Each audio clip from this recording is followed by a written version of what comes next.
என் மன்றாட்டை ஆண்டவர் கேட்டருளினார். என் மன்றாட்டை ஆண்டவர் கேட்டருளினார். திக்கற்றவர்களின் வேண்டுதலுக்கு அவர் செவி சாய்க்கின்றார். அவர்கள் மன்றாட்டை அவர் அவமதிப்பதில்லை. அந்த காட்டில் துறவி ஒருவர் கடுந்தவம் புரிந்து வந்தார். கடவுளை காணாமல் தன் தவத்தை முடித்து கொள்ள விரும்பவில்லை. அவ்வழி வந்த வேடன் அவரை பார்த்து, துறவியாரே, இது மோசமான இடம். இங்கு காட்டு விலங்குகள் நடமாட்டம் அதிகம்.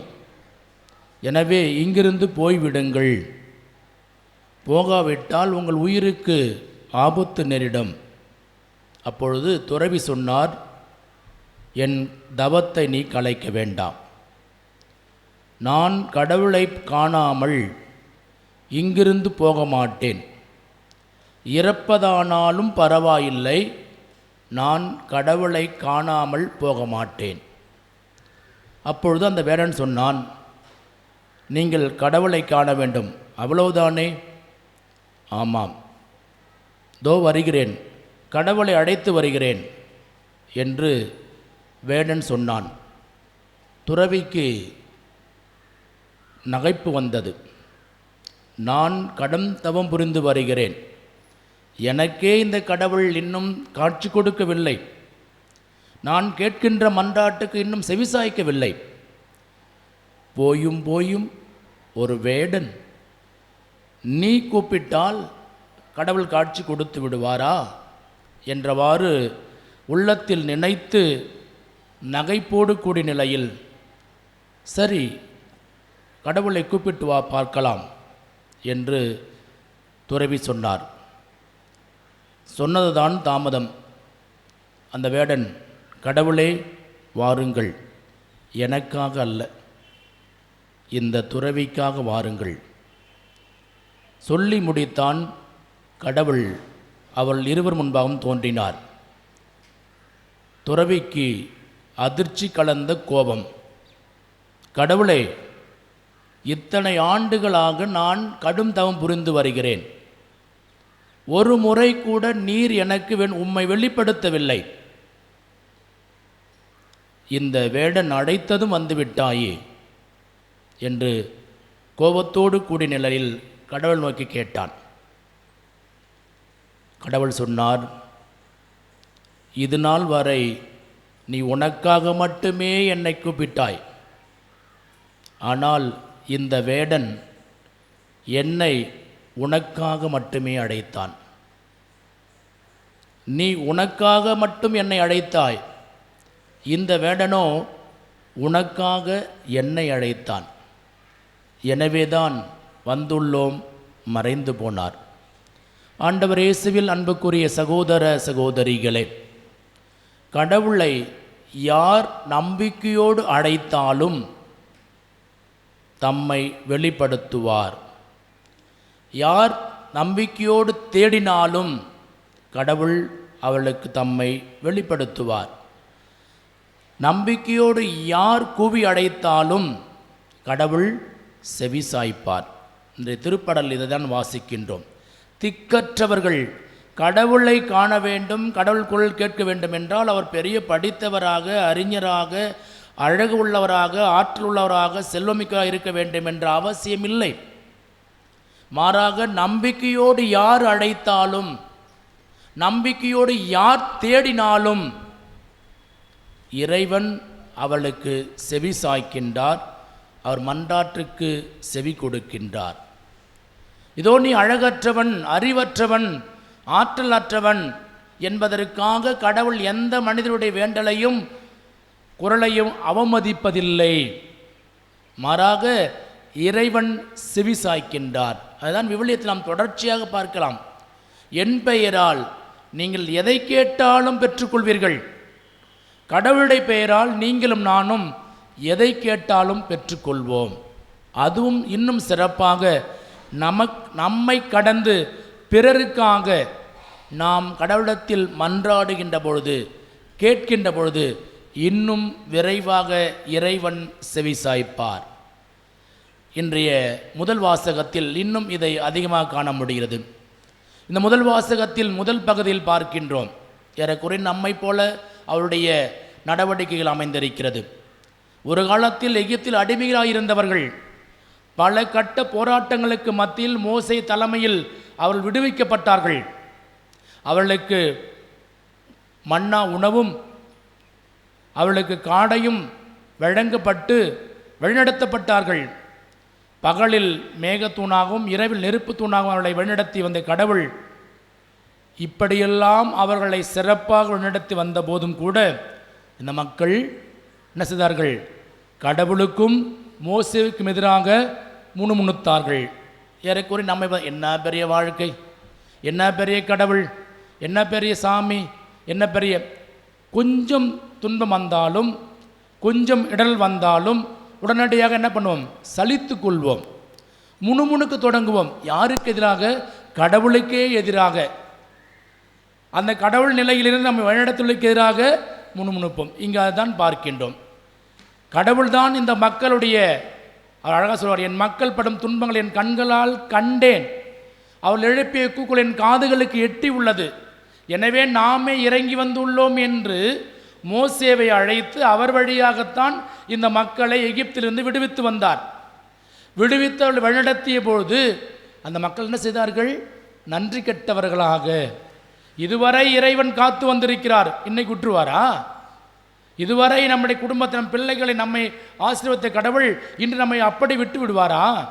விடமாட்டார். அதை நாம் பலரும் மறந்து வருகிறோம், உணர்வது கிடையாது. அந்த இஸ்ரேல் மக்கள் அப்படிதான் பண்ணார்கள். அவர்கள் சலித்து போனார்கள். அதனால் என்ன செய்தார்கள்? உடனடியாக கடவுளுக்கு எதிராக முணுமுணுத்தார்கள், மோசேக்கு எதிராக முணுமுணுத்தார்கள், அவருக்கு எதிராக பேசினார்கள். அது நமக்கு கைவந்த கலை இல்லையா? அடுத்தவருக்கு எதிராக பேசுவது, அடுத்தவருக்கு எதிராக முணுமுணுப்பது என்பது நம்மளால் இருக்க முடியாது, தலை வெடிச்சிடும் இல்லையா? அது குடும்பமாக இருக்கட்டும், வீட்டுக்காரர் கஷ்டப்படுவார், என்ன செஞ்சு எனக்காக வேண்டி உன்னை கட்டிக்கிட்டேன் கன்றாவி அப்படின்னுவோம். அவருடைய கஷ்டங்கள். நிறைய பிள்ளைங்க இருப்பாங்க, பிள்ளைகளை படிக்க வச்சு ஆளாக்கி வச்சு, என்னை எதுக்கு படிக்க வச்ச? நீ உன்னை படிக்க சொன்னா நான் உன்னை கேட்கலையே, என்ன பெரிய கடன்பட்டுட்ட?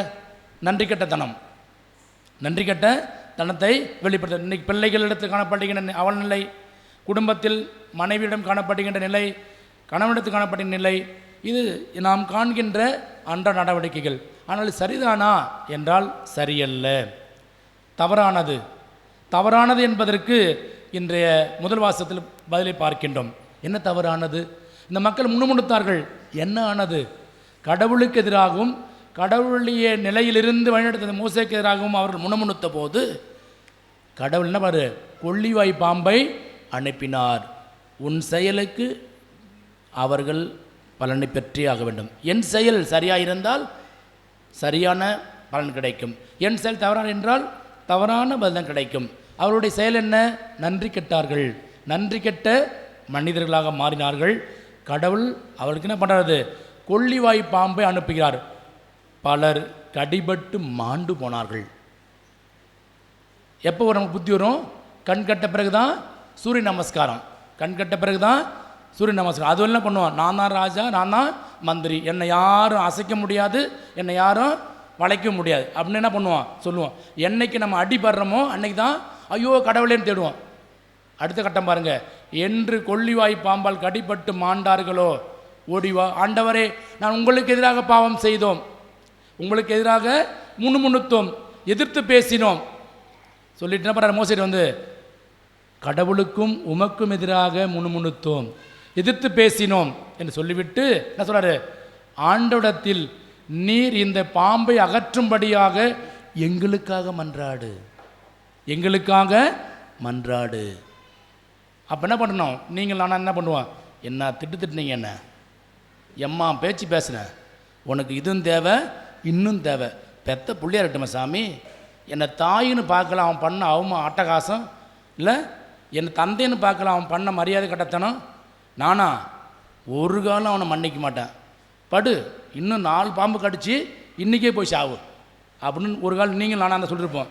ஆனால் மோசே சொன்னார் அப்படியே சொல்ல. மோசே என்ன பண்ணது? சொல்லவே இல்லை.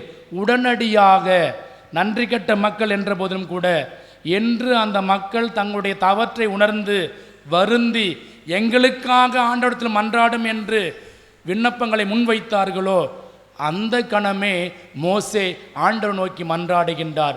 ஆண்டவரும் உடனடியாக பதிலளிக்கிறார். பாருங்க, உங்கள் பாவங்கள் செந்தூரம் போல் இருந்தாலும் நம்மிடம் திரும்பி வாருங்கள் என்று சொன்ன கடவுள் வாக்கு மாறாதவர். நாம் தவக்காலத்தில் இருந்து கொண்டிருக்கிறோம். நம்முடைய மனித பலவீனத்தினால் கடவுளை விட்டு அவருடைய சில படைக்கப்பட்ட மனிதர்களுடைய உறவில் விட்டு கடவுளுக்கு எதிராக மனிதனுக்கு எதிராக எத்தனையோ துன்பங்கள் செய்திருக்கலாம். ஆயினும் நாம் திரும்பி வரவும் திருந்தி வாழ்வதற்கான ஒரு அழைப்பு தான் தவக்காலம். உங்கள் உடைகளை அல்ல, உள்ளங்களை கிழித்து கொள்ளுங்கள். நன்றி கட்டத்தனமாக இறைவன் செய்த நன்மைகளை மறந்து, இறைவன் மனிதனுடைய செய்த நன்மைகளை மறந்து, பெற்றோர் வழியாக, கணவன் வழியாக, மனைவி வழியாக, உறவன் வழியாக, நண்பர்கள் வழியாக எத்தனையோ இக்கட்டுகள், துன்பங்கள், துயரங்கள், வேதனையில் நமக்கு உன்னிருந்து பாதுகாத்து வந்திருப்பார்கள். அவள் எல்லாம் என்ன பண்ணுவான்? ஆமாம், பெருசாக உதவி செஞ்சிட்டாரு, பெருசாக பேசிட்டான் வந்து ரொம்ப அதிகமாக, என்ன செஞ்சு உதவி செஞ்சுட்டேன் இல்லை, நீலாம் செஞ்ச உதவி பெரிய உதவியா அப்படின்னு நன்றி கட்ட நம்ம என்ன பண்ணுவோம்? பேசிடுவோம். அப்படி இருந்த போதிலும் கூட ஆனால் சொல்ல அப்புறம் இன்னொரு வாய்ப்பு தர, அழகான வாய்ப்பு. உங்கள் பாவங்கள் செந்துரம் போல் இருந்தாலும் நம்மிடம் திரும்பி வருகின்ற பொழுது நாம் வெண்பண்ணிலும் வெண்மையாக்கும். அந்த காலம் தான் தவக்காலம். அதுதான் அருளின் காலம், அதுதான் இரக்கத்தின் காலம், இறைவனிடம் திரும்பி வருகின்ற காலம். அதுக்கு தான் இப்போ மக்கள் பண்றாங்க, நாங்கள் உமக்கு எதிராக பாவம் செய்தோம், உமக்கு எதிராக முணுமுணுத்தோம், உங்களை எதிர்த்து பேசினோம், ஆனாலும் என்னது என்ன சொல்றாரு? எங்களுக்காக இந்த விஷத்தை, விஷமுள்ள பாம்பு, அந்த துன்பத்தை, விஷம் என்றால் துன்பம், துயரம், வேதனை, இந்த இக்கட்டான நிலையை கடந்து போடுவதற்கு எங்களுக்காக வேண்டும். யாருக்கிட்ட? கடவுளிடத்தில் வேண்டும். அன்புக்குரியவர்களே, நீங்களும் நானும் கடவுளுடைய அருள் பெறுவதற்கு உரியவர்கள். என்ன பண்ண? நம்ம கேட்கணும். நாம் தவறிவிட்டோம், விமோசனம் இல்லை, இல்லை, நமக்கு எல்லாருக்கும் விடிவு உண்டு.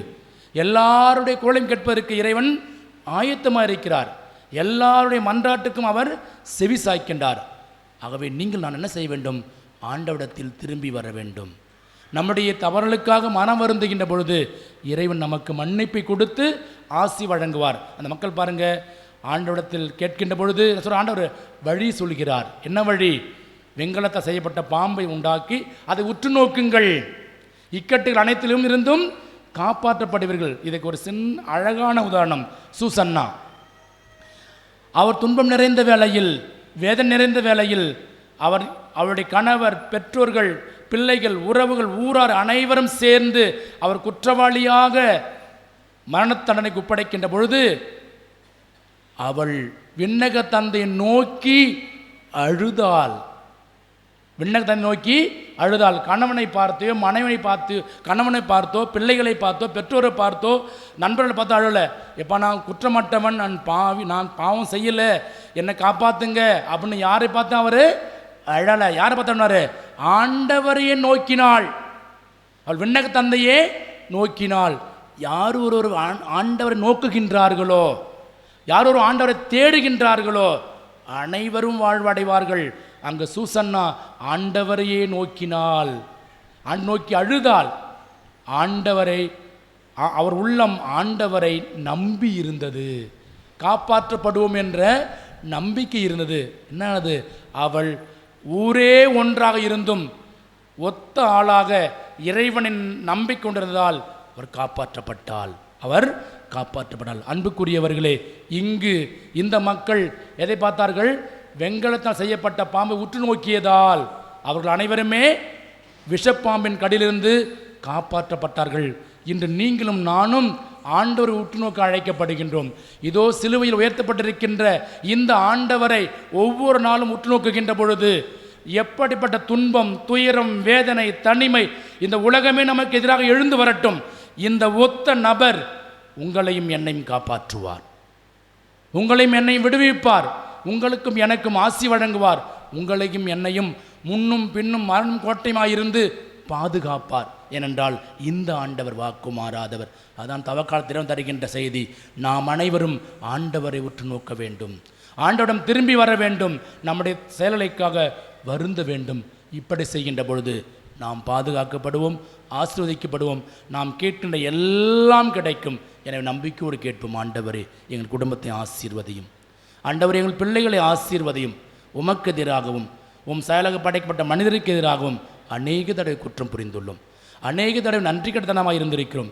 எங்கள் வாழ்க்கையில் எத்தனையோ நன்மைகள், சொல்ல முடியாத நன்மைகள், உற்றார் உறவினர்கள், நண்பர்கள், குருக்கள், கண்ணீர் வழியாக நீர் எங்களுக்கு நல்ல வார்த்தைகளை, நல்ல வழிமொழிகளை, நல்ல வழிநடத்தலை நிறைவாக கொடுத்திருக்கிறீர். அதையெல்லாம் மறந்து போனோம் என்பதை விட உமக்கு எதிராகவே முணுமுணுத்தோம். உம்முடைய நிலையில் இருக்கிறவர்களுக்கு எதிராக அநியாயமான நிலையில் செயல்பட்டு கொண்டோம். அதற்காக மனம் வருந்துகிறோம். ஆண்டவரே, நாங்கள் உம்மை தவிர வேறு யாரும் இல்லாத நிலையில் உம்மையே நாங்கள் நம்பி வந்திருக்கிறோம், உம்மையே உற்று நோக்குகின்றோம். எங்களை, எங்கள் பிள்ளைகளை, எங்கள் குடும்பத்தை, எங்கள் சமூகத்தை, எங்கள் உழைப்பை, முயற்சி ஆசீர்வதித்து நாங்கள் வளமோடு வாழ்வு பெற அருள் புரியும் என்று மன்றாடுவோம். இறைவனை சென்றென்றும் வாழ்த்து பெறுவாராக.